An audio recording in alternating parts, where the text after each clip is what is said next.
Nel VI secolo il Friuli è invaso da un nuovo popolo guerriero e migrante che ha varcato le Alpi orientali.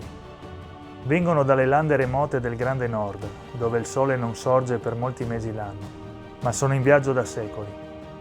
Hanno alta statura, membra vigorose, carnagione chiara, capelli castagni chiari o biondi. La leggenda vuole che sia stato il dio Wotan, Odino per le genti scandinave, a chiamarli Longi Barbati. I Longobardi si impossessano dell'antico Forum Iuli romano, l'emporio fortificato fondato da Giulio Cesare allo sbocco delle vallate alpine del Natisone, e ne fanno la capitale del loro primo ducato in Italia. È il re Alboino a fondarlo e a consegnarlo nelle mani del nipote, Gisulfo I del Friuli, per continuare la conquista del resto della penisola, che è per lo più nelle mani di Bisanzio.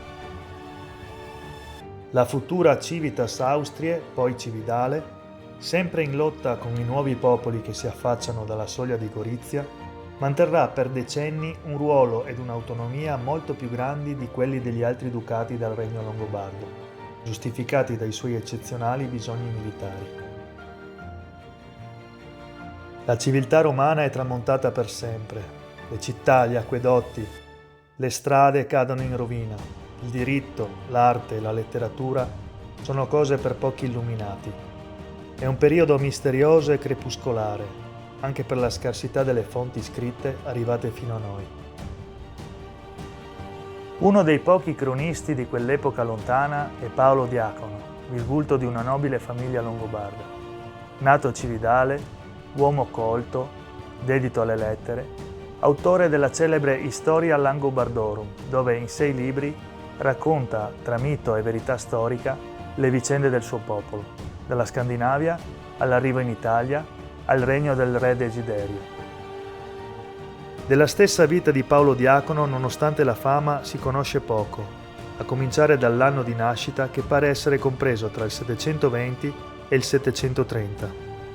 Quando il duca di Cividale, Ratchis, diventa il sovrano del regno Langobardorum, lo segue nella capitale Pavia, dove probabilmente completa la sua formazione intellettuale, studiando i testi dei padri della Chiesa, la grammatica e la retorica dei classici. Paolo vivrà alla corte pavese per molti anni anche dopo la fine del regno di Ratchis e del fratello Astolfo, rimanendovi come precettore di Adelperga, figlia dell'ultimo re Desiderio. Nel 774 vive la caduta del regno longobardo e l'arrivo dei Franchi di Carlo Magno, che diventano i nuovi padroni di buona parte d'Italia.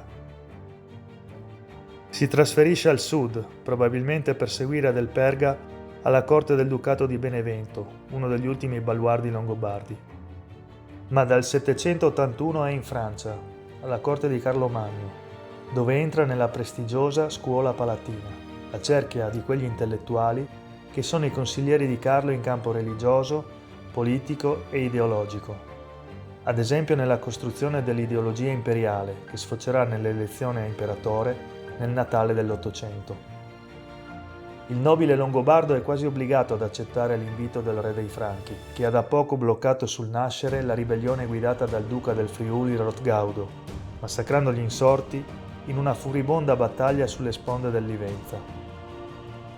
A corte Paolo sarà autore di alcune opere celebrative della stirpe carolingia, ma neppure il credito e il prestigio conquistati in quel soggiorno gli risparmieranno l'esilio alle isole Tremiti, dove sarà confinato per lunghi anni, secondo alcuni per aver ordito una congiura contro lo stesso re. Riuscirà comunque a fuggire e, una volta fattosi monaco, spenderà il resto della sua esistenza nell'abbazia di Monte Cassino, dove morirà nel 799. Ad oggi l'opera di Paolo Diacono è la maggiore fonte di informazioni di quei secoli oscuri. Consigliere di grandi monarchi, fu una figura gregaria che agì nel dietro le quinte, ma capace probabilmente di condizionare le scelte dei regnanti in un'epoca cruciale per la storia d'Italia e dell'Occidente, quella che segna il passaggio definitivo dall'età romana all'Evo di mezzo.